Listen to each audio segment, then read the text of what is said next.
Welcome back everyone. Welcome to civil services study practice set number ये 182 है। UPPSC PCS के लिए test series चल रही है। प्रैक्टिस करेंगे इसमें हम ज्योग्राफी के प्रश्नों पर। तो चलिए स्टार्ट करते हैं। इस टेस्ट सीरीज़ की आप फुल सीरीज़ प्राप्त कर सकते हो। डिस्क्रिप्शन बॉक्स में नंबर है, उस पर कॉल या व्हाट्सअप करके। देखिए कल एक टेस्ट था, टेस्ट नंबर 181, उसमें क्वेश्चन नंबर 19 है, उसमें एक प्रिंटिंग मिस्टेक है। चलिए देख लेते हैं उसको। ठीक है, ये वो क्वेश्चन था, निम्नलिखित में से कौन सी अनुदैर्ध्य घाटी नहीं है। ठीक है, देहरादून है, कोटली दून है, पाटली दून है, माउंट आबू नहीं है। यहाँ नैनीताल लिखा था, जो कि एक प्रिंटिंग मिस्टेक है, तो यहाँ पे भी जो है माउंट आबू होगा, नैनीताल नहीं। क्लियर। चलिए अब आ जाइए टेस्ट नंबर 182। इस टेस्ट सीरीज़ की प्लेलिस्ट बना रखी है, वहाँ पर आप टेस्ट नंबर 1 से लेकर 182 तक पहुँच सकते हैं। डिस्क्रिप्शन बॉक्स में लिंक है। पहला प्रश्न है, समताप मंडल में ओजोन का निर्माण मुख्यतः परावैंगनी विकिरण द्वारा होता है। और दूसरा स्टेटमेंट है, ओजोन ऑक्सीजन के 3 परमाणुओं से मिलकर बनने वाली एक गैस है। बताइए कौन सा करेक्ट है। समताप मंडल यानी स्ट्रेटोस्फियर। बिल्कुल, समताप मंडल में ओजोन का निर्माण मुख्यतः परावैंगनी विकिरण द्वारा होता है। करेक्ट है पहला स्टेटमेंट। और ओजोन ऑक्सीजन के 3 परमाणुओं से मिलकर बनने वाली एक गैस है। दूसरा वाला भी सही है, तो दोनों के दोनों करेक्ट हैं। सी है इसका आंसर। ये नंबर है, इस पर कॉल या व्हाट्सअप करके आप फुल टेस्ट सीरीज से जोड़ सकते हैं। तो दोनों के दोनों करेक्ट हैं। समताप मंडल यानी स्ट्रेटोस्फियर में ओजोन का निर्माण मुख्यतः परावैंगनी विकिरण द्वारा होता है। और ओजोन ऑक्सीजन के 3 परमाणुओं से मिलकर बनने वाली गैस है, जो वायुमंडल में बहुत कम मात्रा में पाई जाती है। क्वेश्चन नंबर 2 भी ओजोन से ही संबंधित है। निम्नलिखित कथनों पर विचार करेंगे। ओजोन परत की मोटाई मौसम के हिसाब से बदलती रहती है और वसंत ऋतु में ओजोन परत की मोटाई सबसे अधिक होती है। क्या ये संभव है कि ओजोन परत की मोटाई मौसम के हिसाब से बदलती है? बिल्कुल ये करेक्ट है, और दूसरा वाला भी सही है। ठीक है, सी है इसका आंसर। तो ओजोन परत की मोटाई मौसम के हिसाब से बदलती रहती है और वसंत ऋतु में इसकी मोटाई सबसे अधिक होती है तथा वर्षा ऋतु में होती है सबसे कम।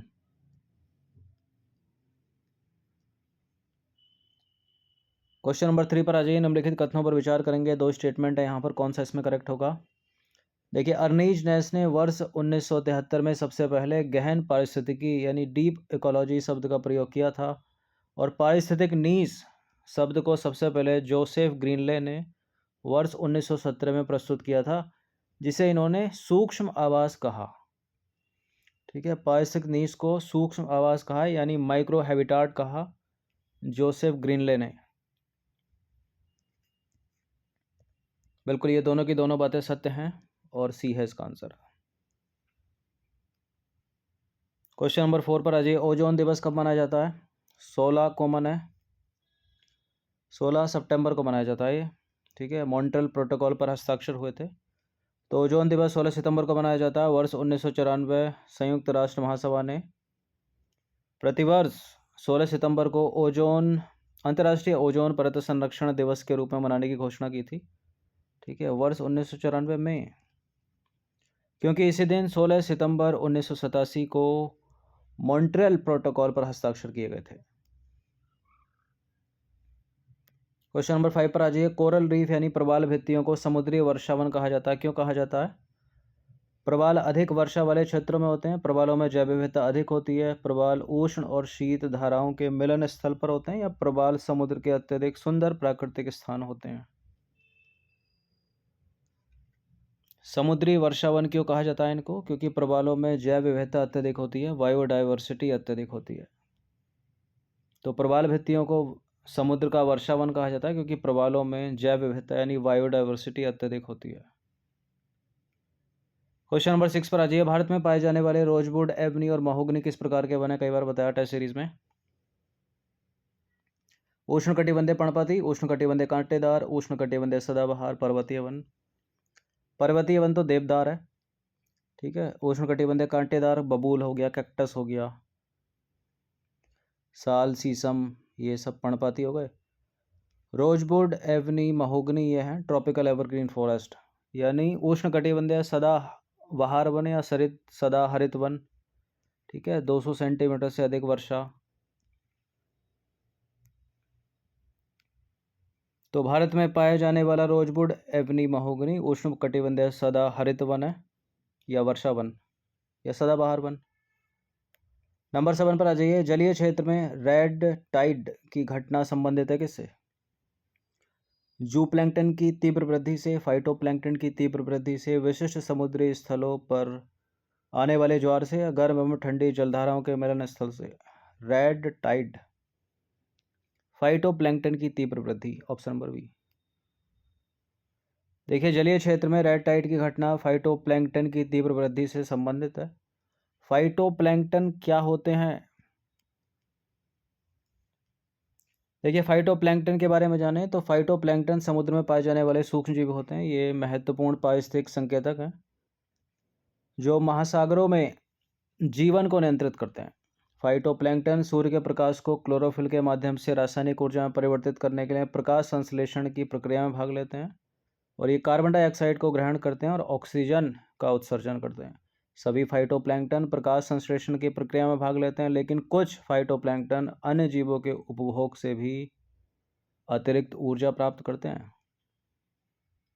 देखिए, फाइटोप्लैंकटन मानव द्वारा श्वसन की प्रक्रिया में सम्मिलित आधे से अधिक ऑक्सीजन में योगदान करते हैं। इसके अतिरिक्त ये मानव प्रेरित और निष्कर्षित कार्बन डाइऑक्साइड को अवशोषित करके जलवायु को नियंत्रित करते हैं, ठीक है, जो कि एक ग्रीन हाउस गैस है CO2। फाइटोप्लैंकटन समुद्री खाद्य श्रृंखला के आधार के रूप में भी काम करते हैं। अगर फाइटोप्लैंकटन से रिलेट करता हुआ कोई प्रश्न जो है मुख्य परीक्षा में आता है तो ये बिल्कुल आप टू द पॉइंट यहाँ अगर लिख दोगे तो बिल्कुल ठीक है, पर्याप्त मार्क्स मिलेंगे एकदम।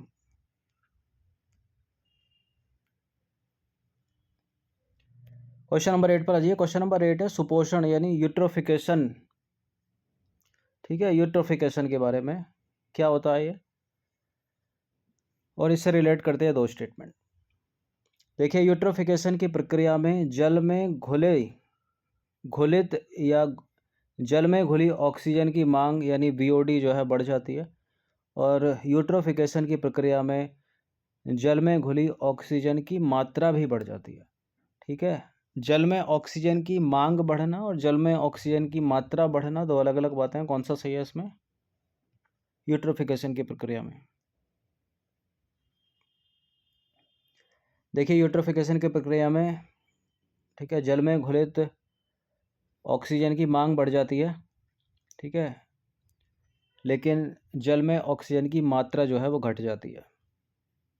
तो सत्य केवल पहला ही होगा यहाँ पर, दूसरा नहीं होगा। देखिए, यूट्रोफिकेशन की प्रक्रिया में जल में घुलित जो जलीय ऑक्सीजन है उसकी मांग बढ़ जाती है, और जल में घुली हुई ऑक्सीजन की मात्रा जो है वो कम हो जाती है, ठीक है। मांग बढ़ जाती है और मात्रा कम हो जाती है। होता क्या है ये? देखिए, यूट्रोफिकेशन तब होता है जब जलीय पर्यावरण पोषक तत्वों से समृद्ध हो जाता है, जिससे जलीय मुहाना और तटीय जल में पौधे और शैवाल की वृद्धि बढ़ जाती है। मछलियों का मरना यूट्रोफिकेशन नामक एक प्रक्रिया का परिणाम है। देखिए, जब जल में पोषक तत्व बढ़ जाएंगे तो क्या होंगे? जलीय पौधे और जो शैवाल हैं वो तीव्रता से वृद्धि करेंगे, इतनी तेज वृद्धि करेंगे, ठीक है, कि जलीय आवास बिल्कुल अवरुद्ध हो जाएगा, वाटर फ्लो रुक जाएगा, और मछलियों के लिए जो है ऑक्सीजन की मात्रा घटती जाएगी उसमें। तो एक तरह से मांग बढ़ गई ऑक्सीजन की, ठीक है, और जल में जो है ऑक्सीजन की मात्रा घट गई, क्योंकि जलीय जो प्रवाह है वो कम हो गया, अवरुद्ध हो गया एकदम, जैसे अलगल ब्लम बन गया इसको एकदम से, ठीक है। अलगल ब्लम या यूट्रोफिकेशन या सुपोषण भी इसको बोलते हैं।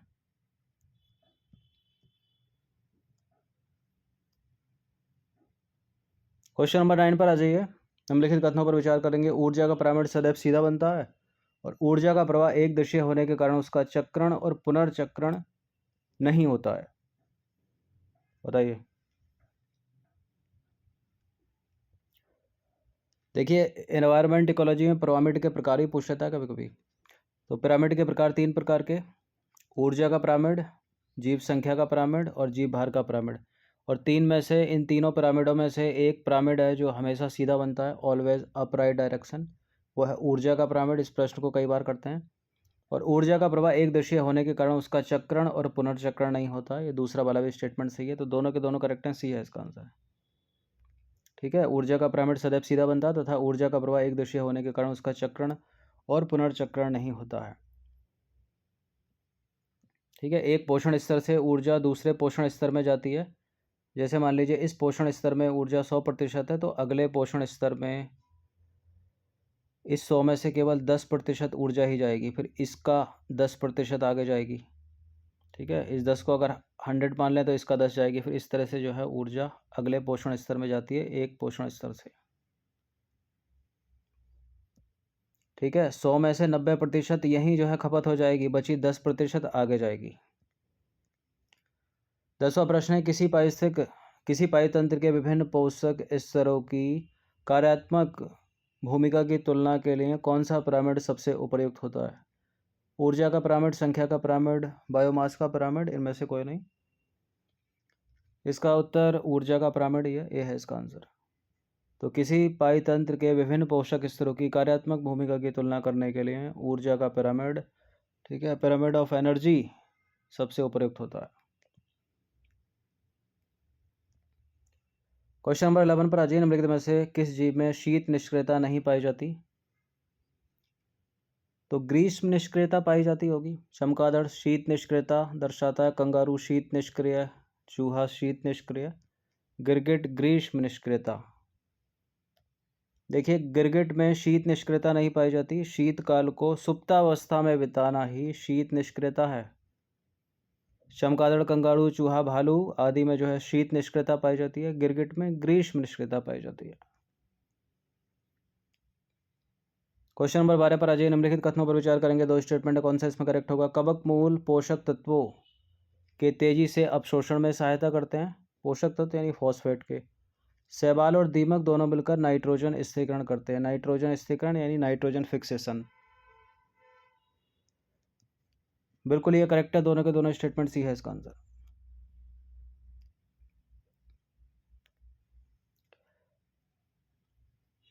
देखिए अल्प पोषक तत्व वाली मृदाओं के अंतर्गत आने वाले पौधे कवक मूल होते हैं, जिनकी जड़ों का कवकों के साथ सहजीविता यानी सिम्बायोसिस का संबंध होता है। कवक मूल पोषक तत्वों के तेजी से अवशोषण में जो है सहायता करते हैं। तो पहला वाला स्टेटमेंट करेक्ट है और दूसरा वाला भी करेक्ट है। क्वेश्चन नंबर 13 पर आ जाइए। जो पौधे स्वयं को शुष्क स्थितियों के अनुकूल बना लेते हैं, वो जिनकी लघु जीवन अवधि होती है, वो क्या कहलाते हैं? हेलोफाइट्स, हाइड्रोफाइट्स, इनमें से कोई नहीं। इफिमेरल। ऐसे पौधे जो स्वयं को शुष्क स्थितियों के अनुकूल बना लेते हैं और जिनकी लघु जीवन अवधि होती है, वो इफिमेरल कहलाते हैं। तो वही पौधे जो स्वयं को शुष्क स्थितियों के अनुकूल बना लेते हैं और जिनकी लघु जीवन अवधि होती है, इफिमेरल कहलाते हैं।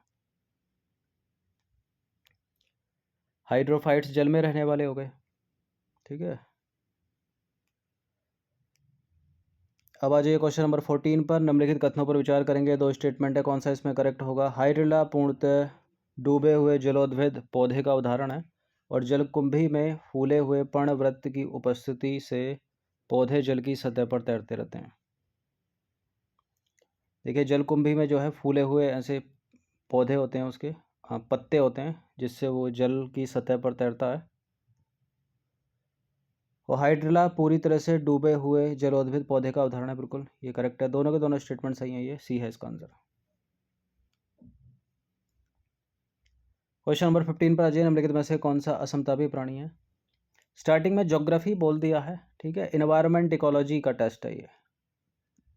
ठीक है। असमतापी प्राणी कौन सा है इसमें?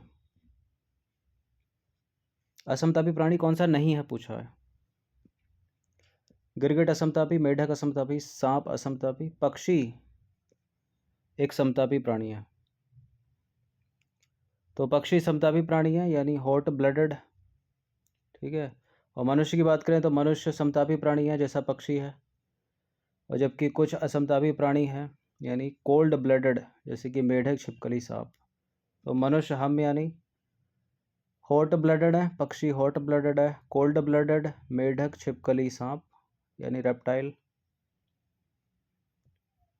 ठीक है। ये तो रेप्टाइल हो गया, एम्फीबियन हो गया जो कि कोल्ड ब्लडेड है। ये पूछ लेता है। ठीक है। समतापी या समतापी पूछ लेता। मनुष्य खुद को याद रखिएगा, समतापी। तो 15 प्रश्न थे एनवायरमेंट इकोलॉजी के, इनकी प्रैक्टिस कर लीजिएगा 1 से 2 बार। ये टेस्ट बहुत डिले है, ठीक है, मॉर्निंग की जगह इवनिंग में कुछ कारणवश। देखिए इन सभी टेस्ट का PDF भी प्राप्त कर सकते हो। PDF मिलेगा आपको पेड टेलीग्राम ग्रुप में ही, ठीक है। और ये नंबर है, इस पर कॉल या व्हाट्सअप करके आप ज्वाइन कर सकते हो। हर दिन प्रैक्टिस करते रहिएगा। धन्यवाद।